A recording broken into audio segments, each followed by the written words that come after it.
Hi,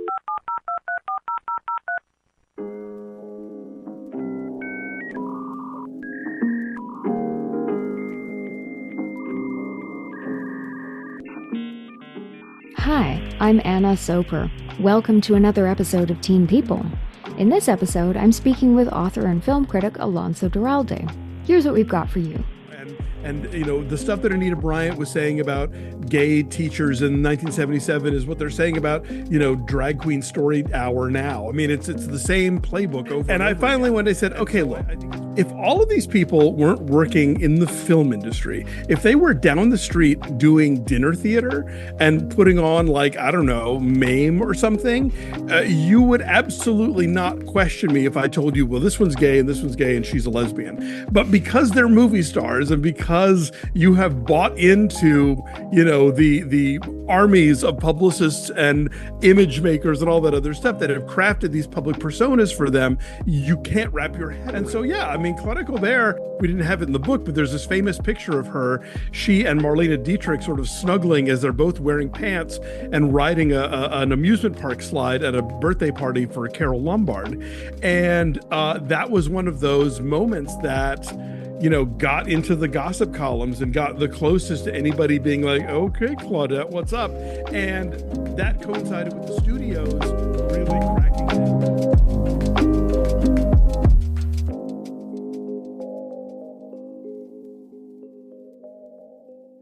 This is Teen People, a podcast inspired by my collection of Teen People magazines, and the only Y2K era tribute podcast dishing 1930s celebrity gossip to my knowledge. Teen People was published between 1998 and 2006, and as the name suggests, was a spin-off of People magazine. I still have a collection of around a dozen issues left from my early teens, and in 2020 I founded this podcast, where I track down people from Teen People magazine, real teens who were in Teen People, and who are now in their 30s and 40s. Recently, I've expanded the scope of this podcast, and I'm leaning into my day job as a librarian by interviewing authors who just happen to be writing about the time period in which Teen People was published. My guest in this episode is Alonso Duralde, who is chief U.S. film critic for The Film Verdict, author of Have Yourself a Movie Little Christmas, and co-author of I'll Be Home for Christmas Movies. He is a podcaster, too, as co-host of the Linoleum Knife, Maximum Film, and Breakfast All Day podcasts, and he has discussed film on CNN, PBS, TCM, Turner Classic Movies, and ABC. His new book, Hollywood Pride, a celebration of LGBTQ plus representation and perseverance in film, was published in May 2024 by Running Press and Turner Classic Movies. Alonso's book spans a history from roughly 1895 to the present day, including the time period I'm most interested in on this podcast, the late 1990s and early mid-2000s. So, of course, we talk about the 2005 Ang Lee film Brokeback Mountain, which made A-listers out of its Teen People era stars Heath Ledger, Anne Hathaway, Michelle Williams, and Jake Gyllenhaal. This is my second interview with a Running Press author. Earlier this year, I interviewed TCM host Dave Karger about his book, 50 Oscar Nights. So, my thanks to Running Press for sending me a copy of Alonso's book, too, to help me prepare for this interview. Find it wherever you buy or borrow your books. In the meantime, let's hear from Alonso Duralde about Hollywood Pride. So in the acknowledgments, you mention a couple of print publications and how working for them shaped your taste in movies. Tell me about the newspapers and magazines that meant a lot to you when you were growing up. Oh gosh, good question. Well, I grew up in Atlanta, so you know, it was the Atlanta Constitution every day, you know, and the combined Journal-Constitution on Sundays, and that's really where you know, I mean, family lore has it that part of how I learned to read was that I would look at the ads for all the theaters that were near my house, and I could tell you what was showing there even before I was even really going to movies myself. But I remember growing up reading Eleanor Ringel, especially. I think was a film critic. I found really, you know, there were this was pre-internet, so you know I would have to occasionally like go find old Pauline Kael books, and for a while I think even convince my parents used to subscribe to the New Yorker just so I could read Pauline Kael reviews as they came out. But as far as like regularly appearing new reviews of movies, it was Eleanor Ringel in the Atlanta Constitution. It was David Anson in Newsweek. The Richards in Time, Corliss and Schickel. Those were the main ones that in print anyway. And then when I was pretty young, like 7 or 8, is when sneak previews started airing on PBS. So then, I had Siskel and Ebert, and that really was that moment of, oh, like this is a job. Like people actually do this for a living, and so I think seeing them on TV was also very influential for just making me realize that it was even an option. Gotta love PBS. Mm-hmm. We have PBS in Canada because there are so many border stations, right? So, yeah. So yeah, one of the SCTV guys said that getting Buffalo television meant it was like being Americans without all the wars. Oh my goodness. So is that what inspired you to go into journalism yourself? I mean, that was part of it. I think, I mean, it's funny. I had just really always wanted to be a film critic, and journalism per se sort of became like a thing I had to also do if I wanted to get, if I wanted to work at a newspaper, I probably wasn't going to get to sail in as a film critic. So I better sort of figure out all the other things that somebody would be expected to do at a newspaper. But, yeah, I think that had a big part of it. And then, I was very lucky in that I had a really good high school newspaper in terms of like it was a long running program with really great faculty behind it. And then I had a really good college newspaper. I found out later that apparently colleges that don't have journalism schools often have better newspapers because the people writing for them really just want to do it and are driven to do it, as opposed to like I have a class requirement I have to fulfill here. So those were all really great kind of training ground for me. And we had a radio station on campus as well when I was in college. So yeah, that was a good sort of dry run to like trying to find a career in the media back when one could have a career in the media. It's a lot tougher these days. Yeah, ironically, considering here I am with a podcast, anyone around the world can listen to it, but who wants to go to J school? Exactly, right. And who is paying us for all these podcasts? I do a lot of them, and answer, not nearly enough people. No, exactly. That's really interesting because I've spoken with a number of guests, people who were actually in Teen People as like young student journalists or interns, and they have said to me that the local newspaper and or the high school or college newspapers were what got them into media and journalism. It's really interesting that that's the same path for you too. Well, again, I think in a pre-internet era, like there was just only certain things you'd get access to. I mean, I think there might have been a while in my childhood where my parents got like the Sunday New York Times delivered, but in Atlanta, it was not unless you were swinging by the airport for some reason, it wasn't the kind of thing you could pick up, easily. And so yeah, I mean, media was very much about your local newspaper, magazines, and the 3 networks of television. There and radio, I guess, but there weren't the choices that we have now, where I can get online and see what the headlines are in Pakistan this morning or whatever. Exactly. Tell me about how your career has developed from then to this point. Oh, goodness. Well, it's been a very topsy-turvy period in media, so I guess my career sort of followed that as well. My first big job out of college was in a newspaper, but then I kind of segued into film festival programming. And I'm finding a lot more these days. It's not uncommon for people to have sort of one foot in each world. There are a lot of film critics who, as kind of a side gig, will curate and program film festivals because, I mean, it's a pretty similar skill set. You are looking at movies, you're evaluating them, obviously what you champion as a film critic isn't necessarily always going to be the exact same thing as what you would champion as a festival programmer, because you have other things to take into consideration. But there is, I think, the same sort of background of knowledge benefits for both. So I've kind of gone back and forth between them. So I ran a film festival in Dallas, and then I moved to LA and wound up being an editor at The Advocate for 6 years. And then I was programming at Outfest, but then I was also writing movie reviews. And so it's been kind of a hop back and forth with all that.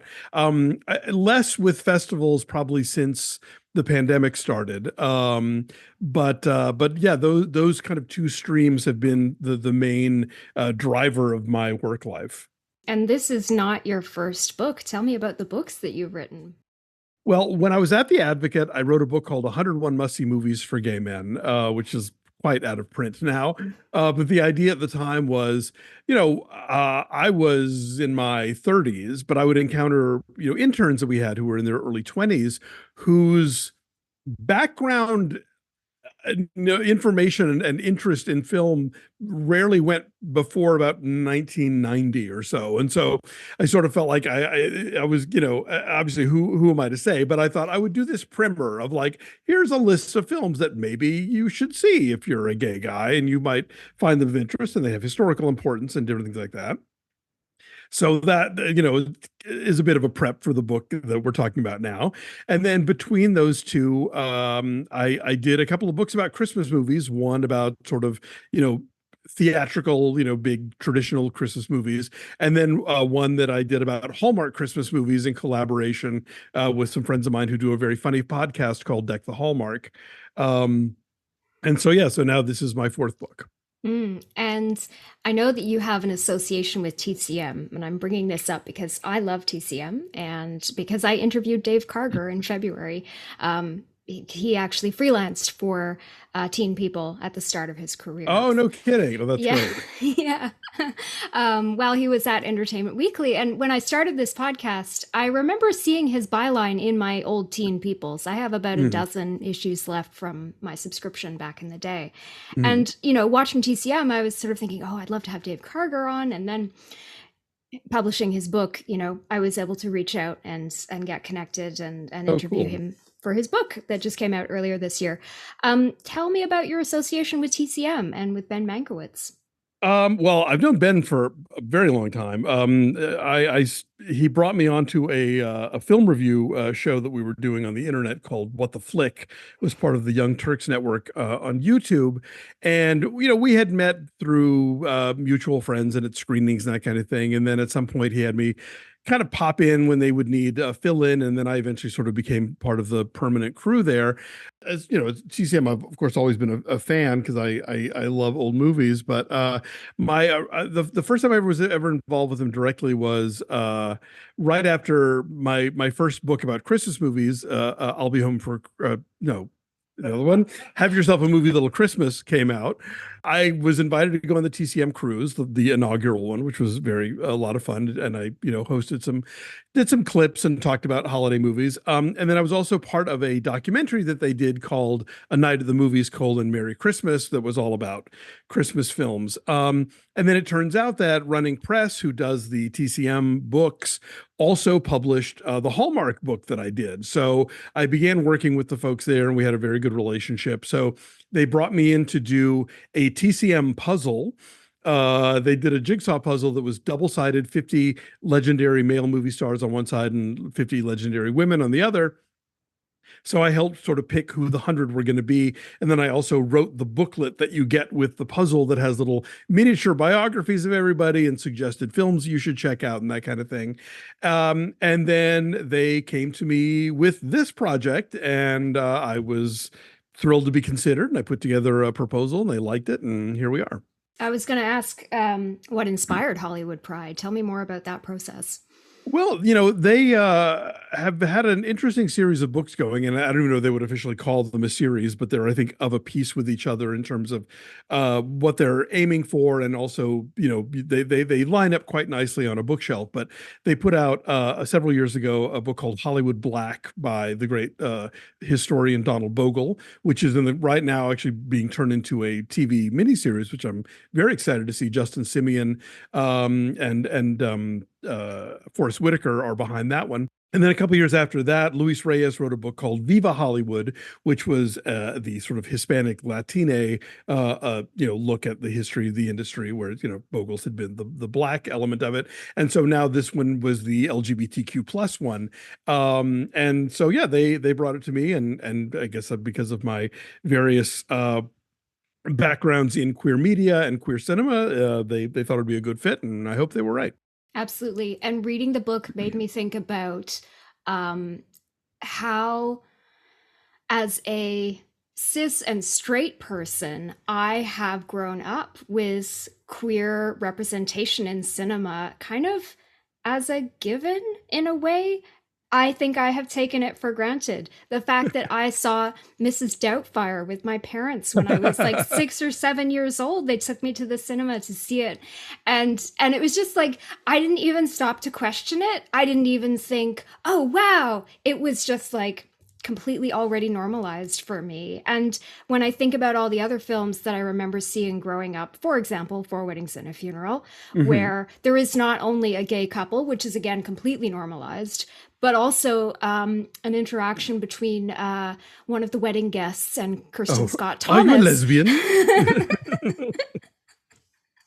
I know. I was just thinking about that reading this book. Those are all big steps. Those are all big steps forward. I mean, I was much older when those movies came out. And so, the fact that in Mrs. Doubtfire, in a movie that is aimed at children, I mean, yes, Robin Williams in drag, sure, we'd seen that a lot in movies, but the Harvey Fierstein character, yes, being so nonchalantly, he and his male partner presented as, the aunt and uncle, as part of the family, and it not being questioned in the slightest, that was a big deal. Like, it was a tiny thing, and it probably sailed over a lot of people's heads. And for kids, it was just like, yeah, sure, whatever. Yep. But I remember it being in the theater, being like, oh, wow, this is a moment.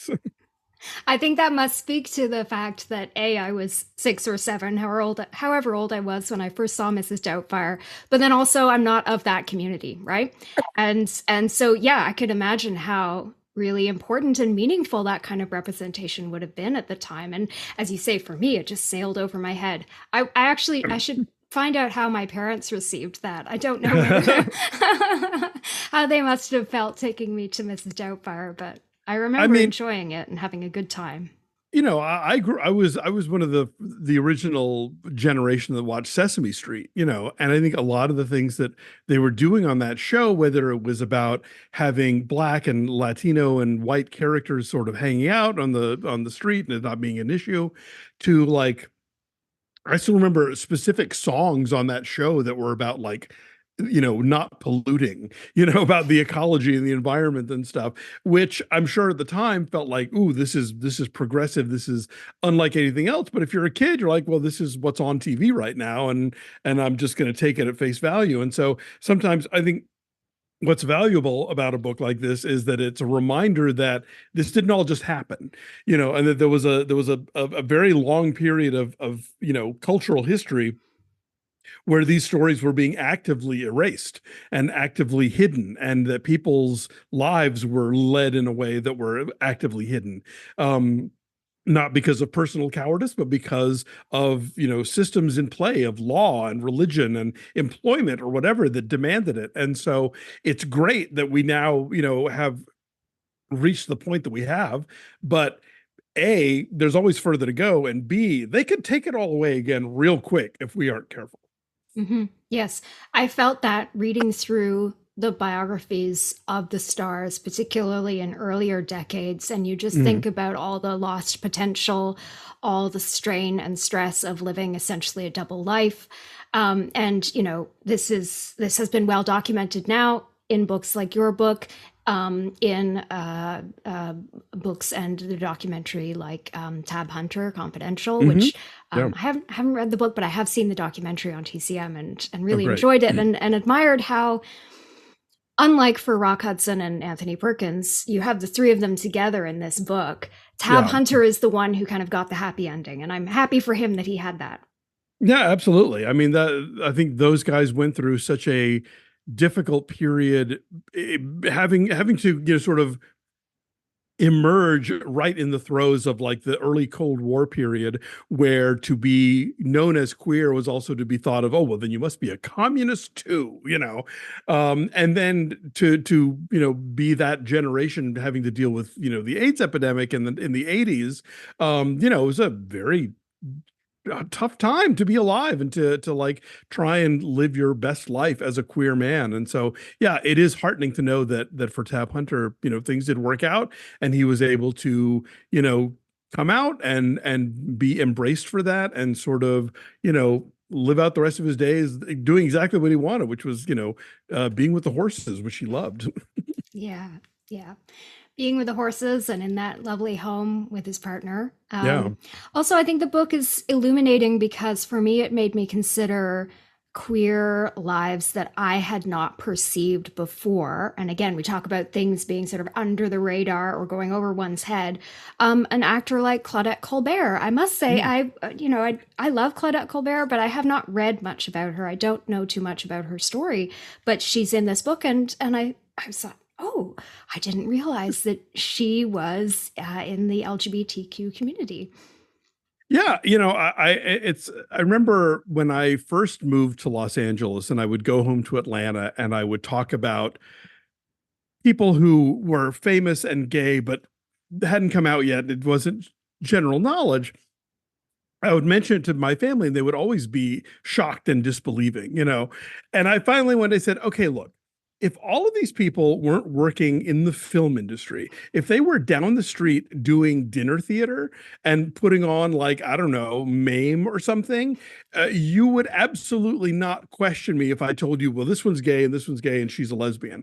But because they're movie stars and because you have bought into, the armies of publicists and image makers and all that other stuff that have crafted these public personas for them, you can't wrap your head around it. And so, yeah, I mean, Claudette Colbert, there's this, we didn't have it in the book, but there's this famous picture of her, she and Marlene Dietrich sort of snuggling as they're both wearing pants and riding an amusement park slide at a birthday party for Carole Lombard. And that was one of those moments that, got into the gossip columns and got the closest to anybody being like, okay, Claudette, what's up? And that coincided with the studios really cracking down on people's off-screen lives in the same way that the code was making them crack down on what could be seen and said and portrayed on screen. So after the code comes in, a lot of people start getting married, whether they were sort of, straight people who were living together, like, no, y'all are making it official, or like a lot of different LGBTQ plus artists suddenly got married because that was the visual story that Hollywood was trying to portray for the rest of the world. Mm-hmm. You're referring to the Hays Production Code, which Yes. came into effect, what, 1934, 35? 33, 34-ish, yeah. And really changed the tenor of cinema. Pre-code is shorthand for films that films racier. Racier, that feel much more contemporary to our time. Yes, you can really notice the difference, pre-code versus the code era. Yeah. And the code era persisted until the 1950s or thereabouts? Mid 60s or so. It's really when the rating system comes in, where you've got your G's and your R's and your X's. That was what officially ended the production code. But it was definitely, people were chipping away at it in the late 50s and early 60s. You had directors like Otto Preminger who were going out of their way to really sort of like goad them into not giving him a code, and he would release his movies anyway. And he was really kind of trying to push more sophisticated, more adult material into movies. And, given that obviously we were getting foreign films where they were in no way hampered by these kind of strictures and, the ever-present threat of television, I think all of these things kind of together decided like, all right, we gave it a good run there, but we have to try something else. And the rating system obviously is its own kettle of problems, especially when it comes to, LGBTQ plus material, but that's another story. Yeah, that's a really excellent summary of how all of that developed over those decades. Thank you. And it also makes me think about, you talk about the pressures of television, but what about in the 80s, 90s, 2000s, and certainly up to this point, the pressures of home media, VHS, DVD, and now streaming?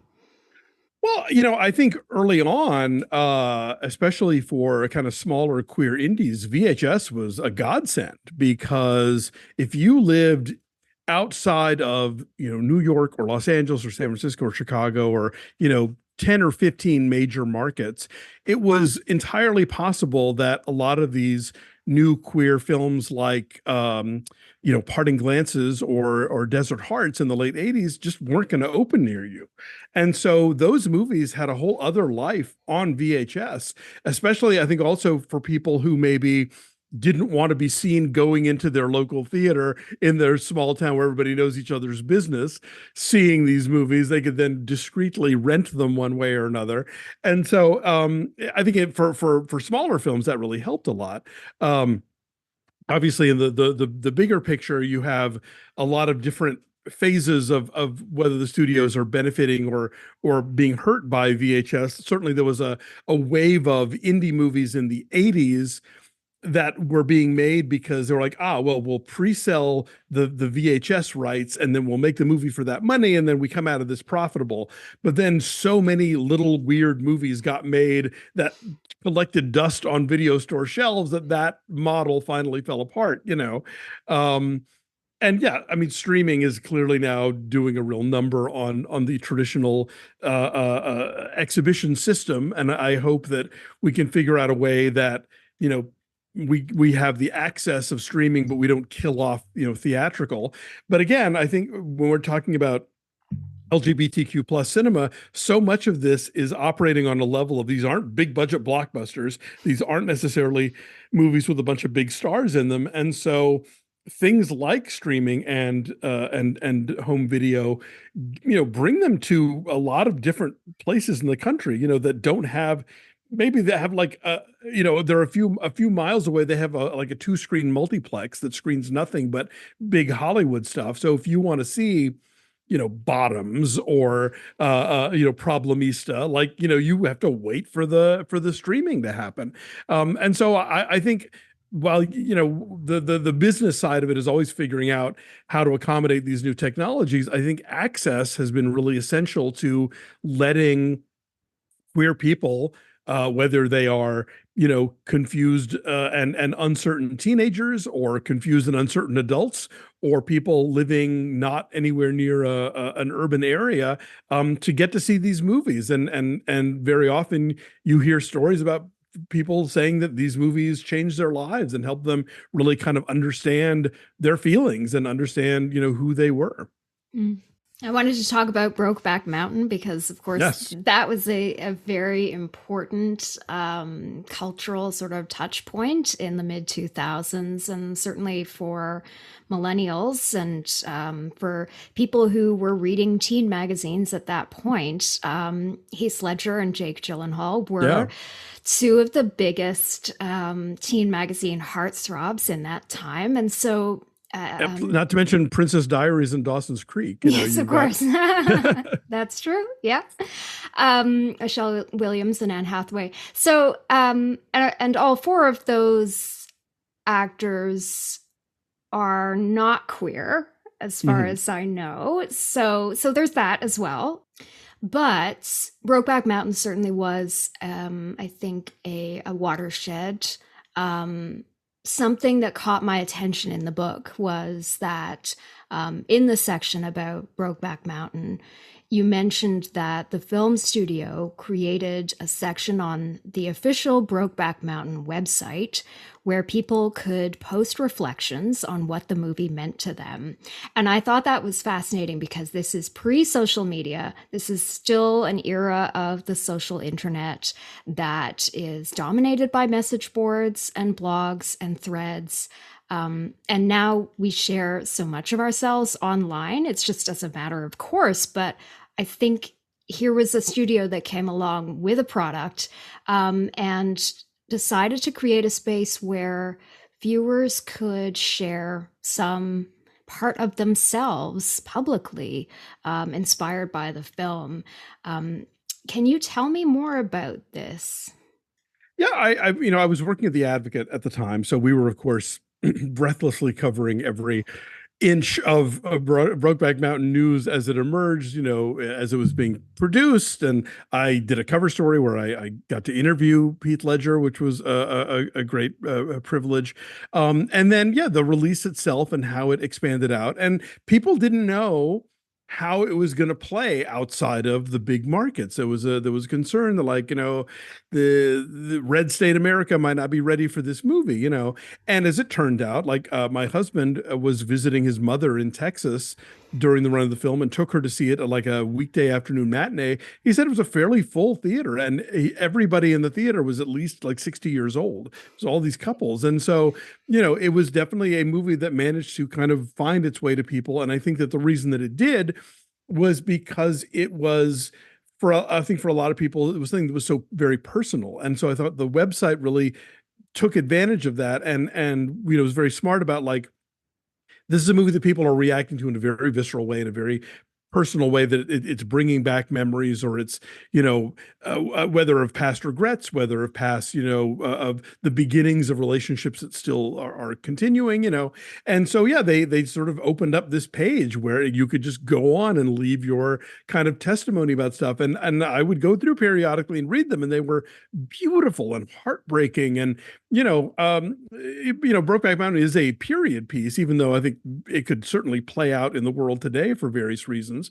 But definitely the testimony from older gay men talking about their sort of first, relationships that took place, and it was like, but we knew we couldn't be together, and the world wasn't ready for it, and he got married, or I got married, and then years later I mean, like, I think that it really it was proof that what the movie was saying was resonant and true and honest. And you had people kind of coming forward and sharing those stories, and so it showed that connection that was being made very uniquely with that movie, that you wouldn't, I think, you don't ordinarily see in a film like this. And so I think what was so powerful about that movie, among many other things, was that I think for a lot of straight audiences, it gave them a sense of what the real human cost of homophobia is.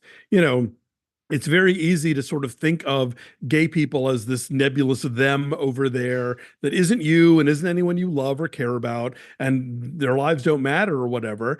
And if if society keeps them down, well, that's how it should be, because think of the children, whatever.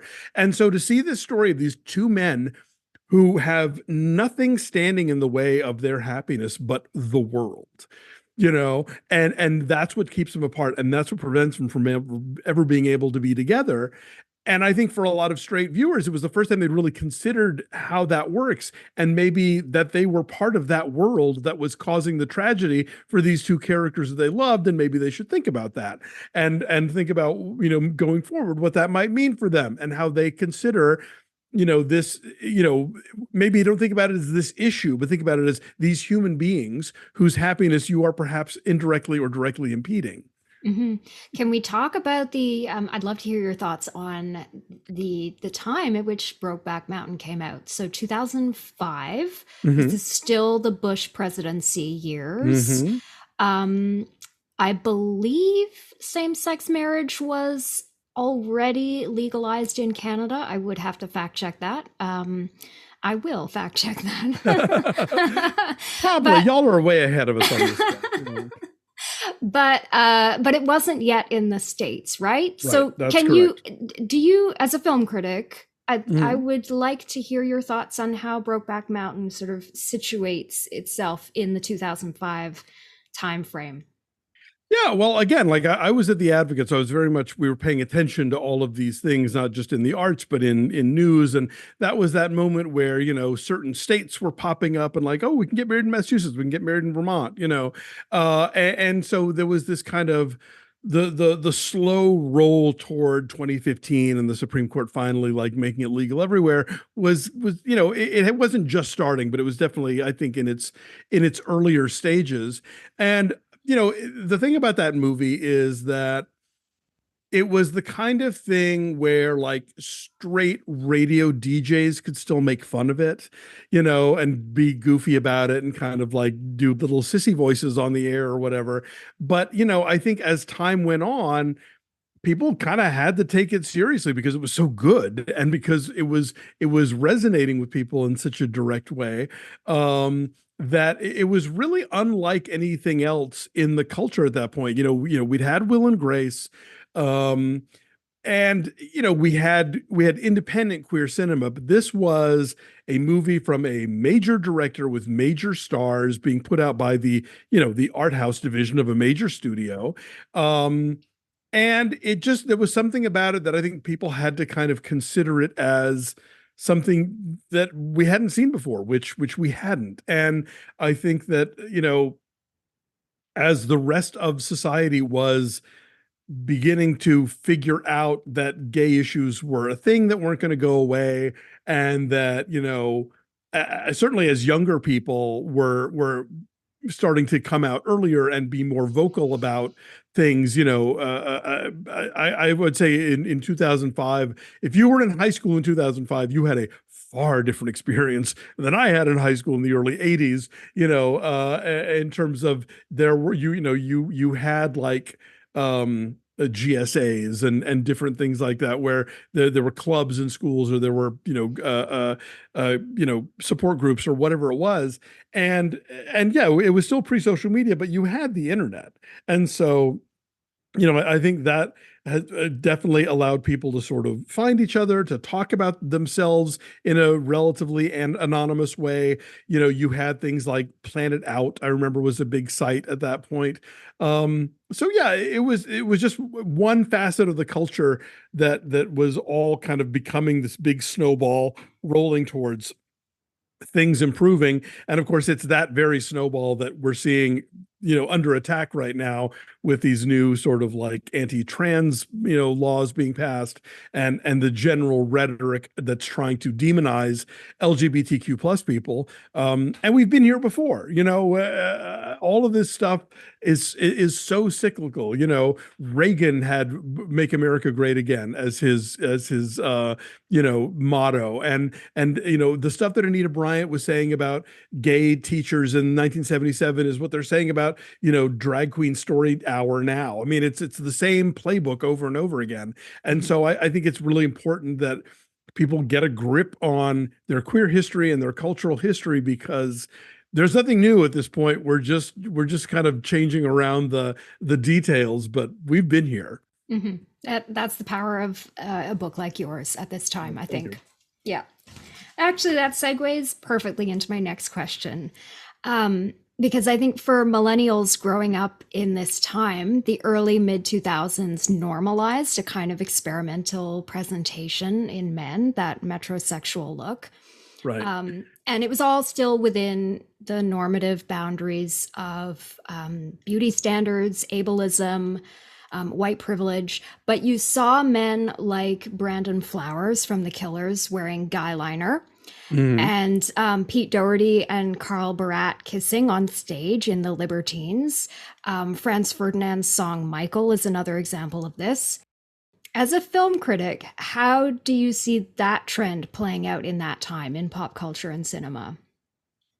Interesting. I think very often that film is kind of rushing to keep up with where society has already gotten, especially when you're talking about studio film and kind of like the capital I film industry. Whereas I think pop music has a little bit more, they can be a little faster and looser and kind of like seizing on things earlier. So, I write in the book about how at the time we thought the success of Brokeback Mountain, both at the box office and, critically and the awards, was going to really prompt a wave of films like it, and films that were, going to try and sort of seize on that moment.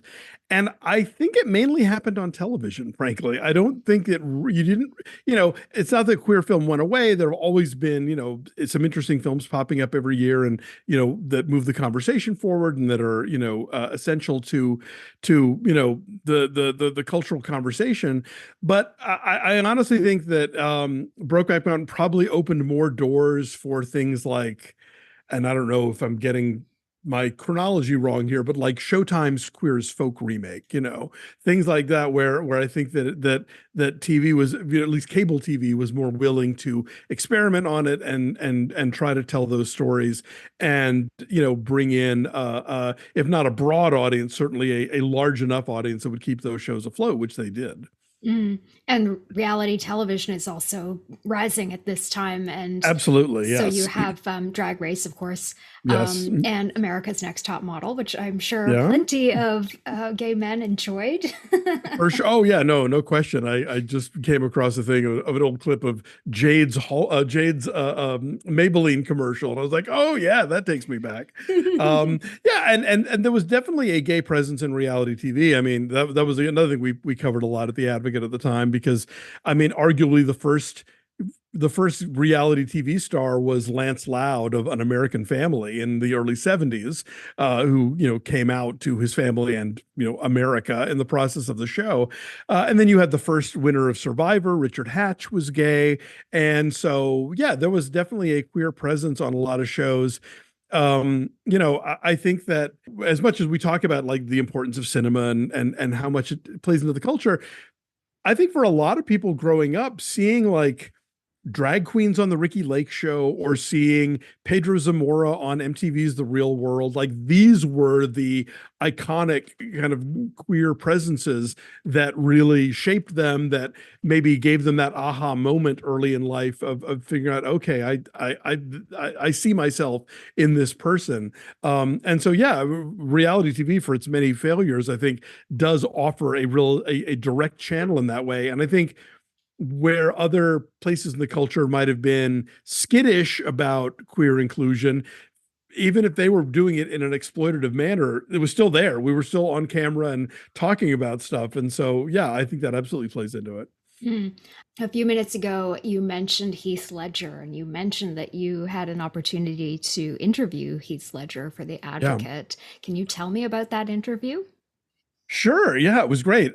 It was at the Toronto Film Festival, actually. And he was a little worn out because he had just flown in from the Venice Film Festival, Mm. where I think both Brokeback and The Brothers Grimm had both premiered. And so he was a little jet laggy.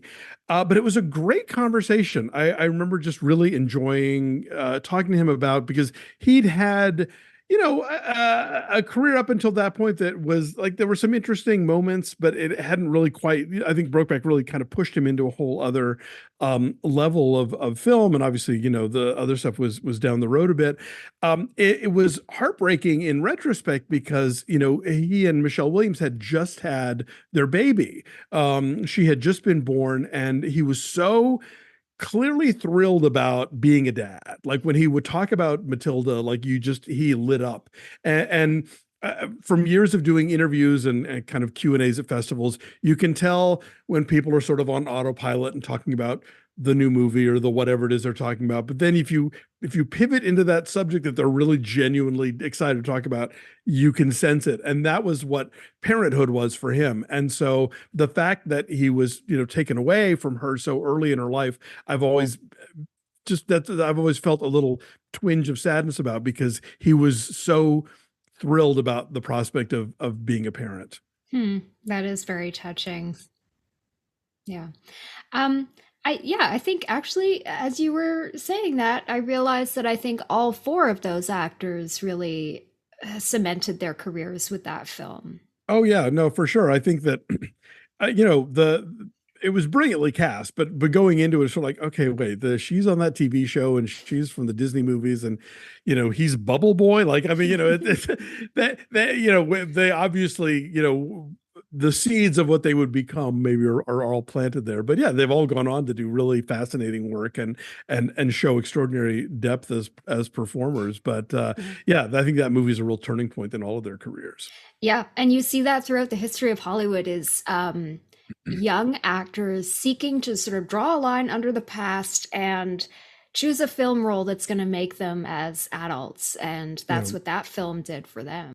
Yeah, there was definitely a moment where I think for young straight actors, taking on a queer role became kind of a badge of honor and a way to sort of like, look how seriously I'm taking my craft. Look, we kissed and everything, and that had its own limitations. And I think we're sort of maybe moving past that a little into figuring out that, oh, wait, we have actual LGBTQ actors that we could cast in these roles. What if, call me crazy. But I think though that just from everything from talking to Heath and from everything I've read from all of them, none of them I think were approaching the movie that way. They were really, I think, responding to the characters. It's so beautifully written. I mean, Larry McMurtry and Diane Ossana did such a beautiful job of adapting the original short story, and they're the ones who, like, they read it in the New Yorker and immediately pounced on it. Like, they called Annie Proulx, like, we would like to buy the rights, and they shopped it around for years, and then finally were able to get it made. And Diana was a producer and very actively involved with it. I had the benefit of her speaking to a college class I was teaching for, a grad school class I was teaching for a while, about the sort of what does a producer do. And in her case, it was really just sort of like, just, having a lot of final say in places where, maybe that didn't always go well with everybody, but she went with her gut. And I'd say the results indicate that she, was probably right.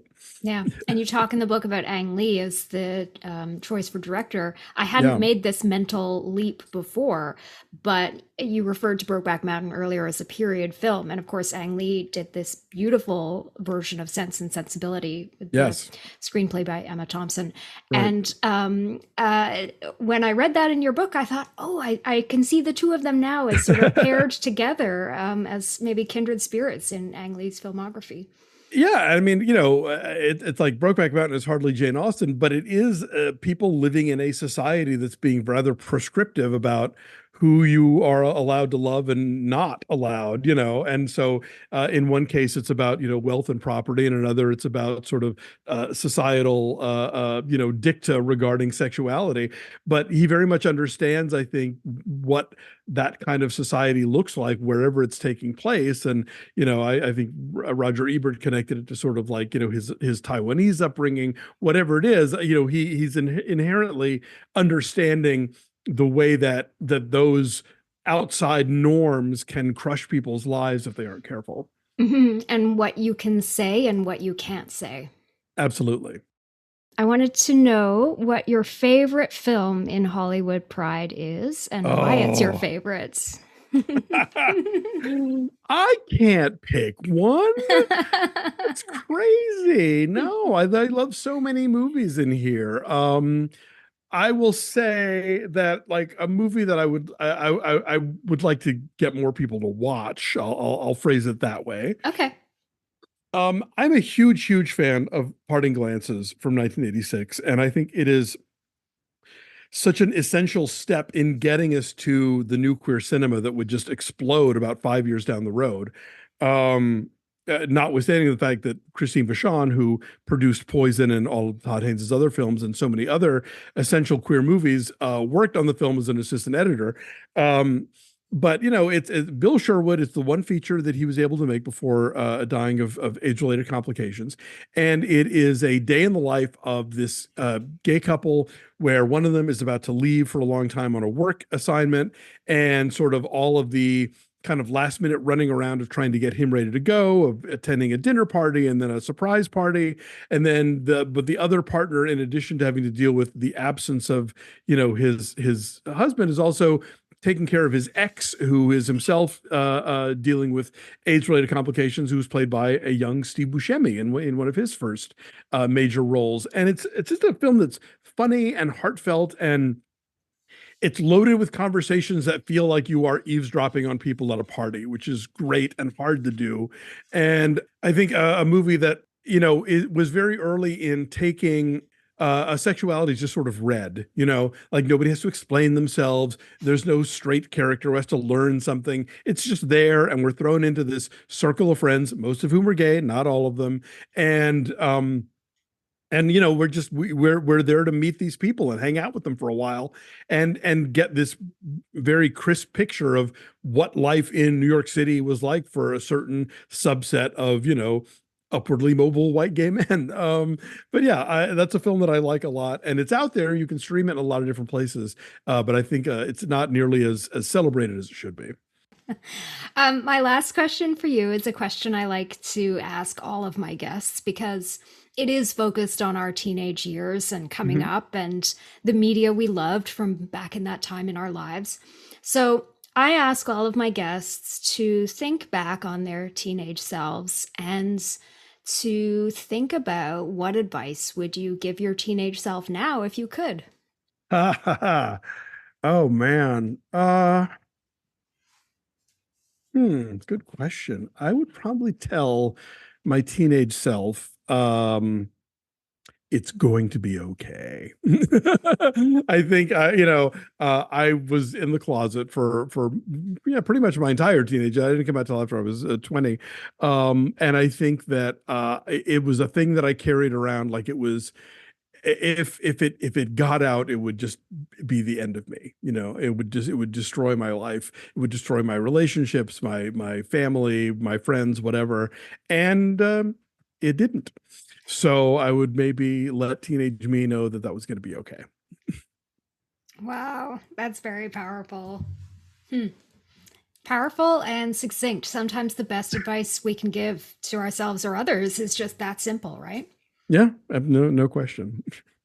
Well, I appreciate all of the time that you've spent with me today, and I'm My pleasure. Really grateful that I got to get a copy of this book and put it next to Dave Karger's book on my shelf. I'm happy to be in that company. Yeah. Was it hard to finish the book? Were you sort of thinking, oh my God, I wish I could add this one more movie that's coming out in 23 or 24? Oh, believe me, it was. I mean, if you look in the last, every chapter sort of ends with additional films and additional people. That last additional films, like I was putting on the brakes very late. So Yes. yeah, it is a story that continues to be told. So that's an exciting thing, I guess. Yeah. What do you want your next book to be? Any ideas? Oh golly. I don't know. I'm still out there pitching this one, so it's hard for me to even sort of think about what to try and embrace for my next one. But I love doing this, and I hope that there's still a market for the printed word. So we'll see. Watch this space. Fingers crossed. Thank you. As a librarian, I hope there is a market for the printed word too. Oh well, thank you for your service. Librarians are the champions of democracy that we don't appreciate nearly enough.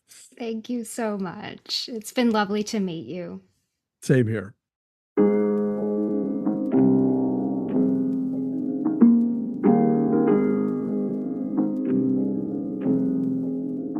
Who wants to go to journalism school, said the gal who went to art school and library school.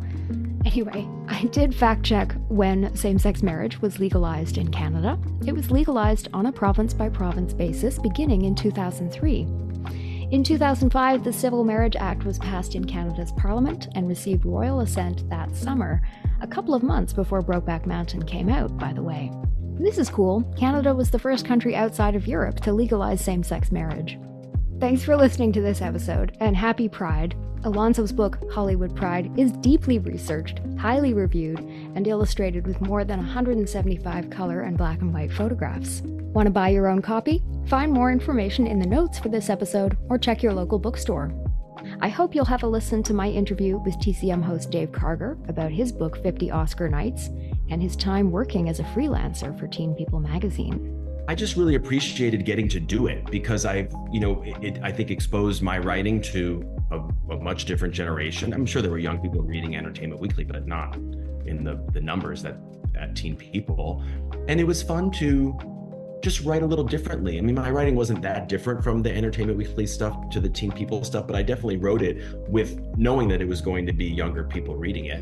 And I was young myself. I was 27 years old at the time. I wasn't some old guy like I am now. So it was a fun challenge. It was the heyday of that teen pop music. So it was exciting to be writing for a magazine like Teen People at that time. Please help me boost my work and reach more listeners. Share this episode and leave a rating or review. You can connect with me on Twitter and Instagram at Teen People Pod. I'm Anna Soper. Thanks for joining me for another episode of Teen People. See you next time.